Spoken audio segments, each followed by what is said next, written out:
Ce petit quartier collé à la base militaire d'Adjikosé vivait au rythme des décollages d'avions de chasse français. Conséquence, le bruit et les fortes vibrations des avions ont laissé ici des traces.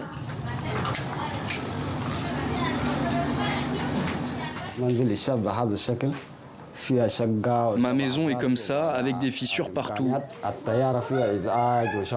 C'est à cause des vibrations causées par les décollages des avions.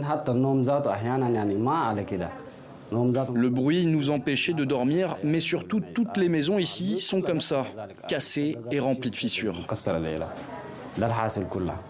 Et maintenant, il n'y aura plus les fissures des maisons. Ça, c'est déjà un atout. Il n'y aura plus de fissures des maisons et les bruits sonores, il n'y en aura plus intense comme avant. Parce que constamment, quand il y avait les avions de chasse, il y avait trop de bruit, trop de bruit. Si le voisinage se réjouit de la fin des nuisances sonores, quelques habitants de la capitale se disent affectés par le départ des militaires français. Zakaria est l'un des chauffeurs de moto-taxi postés à quelques mètres de l'entrée de la base. Sa clientèle était jusque-là principalement des patients venus se soigner à l'hôpital militaire français, désormais fermé.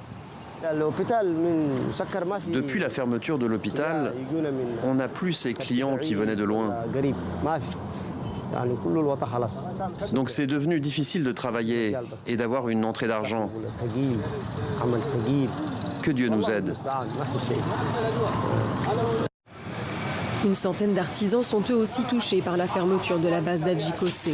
Madeleine en fait partie avec une coopérative artisanale qui compte une trentaine d'employés. On appelle ça la peinture du pastel.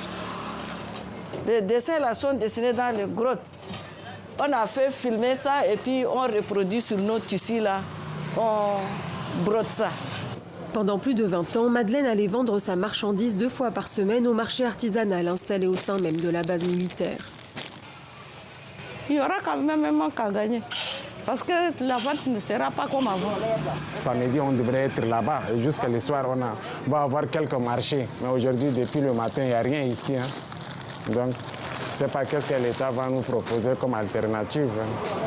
À l'intérieur de la base, les ventes pouvaient générer jusqu'à 300 000 francs par jour à la coopérative.